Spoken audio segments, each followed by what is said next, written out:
ചെങ്കോൽ cinema കാണാൻ ഈ പവിത്രത്തിന്റെ സമയത്തായിരുന്നു ചെങ്കോൽ സിനിമയുടെ റിലീസ്. ഐ ഗസ് ഞാൻ ആ സമയത്ത് പത്മ തിയേറ്ററിൽ പ്രിവ്യൂ വെച്ചിരുന്നു. അപ്പൊ ഞാൻ, ലളിത ചേച്ചി, എന്റെ അമ്മ, ചേട്ടച്ചൻ, ആന്റണി ചേട്ടൻ ഉണ്ടായിരുന്നു തോന്നുന്നു. ഞങ്ങൾ 5 പേരെ കണ്ടുള്ളൂ തിയേറ്ററിൽ.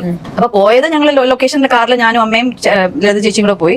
തിരിച്ചു വരുമ്പം ചേട്ടന് ഇറങ്ങാൻ വയ്യ. ചേട്ടന്റെ അന്ന് ഈ കാറൊക്കെ എല്ലാവർക്കും അറിയാമല്ലോ, ഈ ഫാൻസിനെല്ലാം ചേട്ടന്റെ കാറൊക്കെ എല്ലാവർക്കും അറിയാം.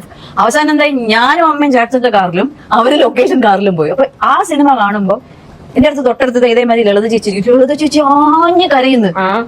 അപ്പൊ ഞാനിങ്ങനെ നോക്കി, ചേച്ചി എന്തിനാ കരയുന്നത്? സിനിമയാണെന്ന് അറിയാം, ചേച്ചി എത്രയോ ക്യാരക്ടേഴ്സ് ചെയ്ത ആളാണ്. അപ്പൊ ഞാൻ ആലോചിക്കുമ്പോൾ സിനിമയുടെ മാജിക് എന്ന് പറയുന്നത് ആക്ടേഴ്സ്, അതായത് ഈവൻ ആ റോൾ അഭിനയിച്ചവർക്ക് പോലും എവിടെയോ ഒരിടത്ത് നമ്മൾ മറന്നു പോവാണ്, അതൊരു വേറൊരു ക്യാരക്ടർ. ഇപ്പൊ ശരിക്കും ലളിത ചേച്ചി കരച്ചിലെന്ന്, കാരണം ലാസ്റ്റ് മരിക്കേ എന്തുവാണല്ലോ അതിന്റെ ക്ലൈമാക്സ്. അവസാനം കൂട്ടക്കരച്ചിലായിരുന്നു ഞങ്ങള് 3 പേരും. ചെങ്കോലിനെ കുറിച്ചിട്ട് ഞാൻ പല വീഡിയോസും ചെയ്തതാണ്. പക്ഷെ ഇത് ചെങ്കോൽ എന്ന സിനിമയെ കുറിച്ചിട്ടല്ല, KP ശ്രീലത എന്ന അതുല്യ പ്രതിഭയെ കുറിച്ചിട്ടാണ്.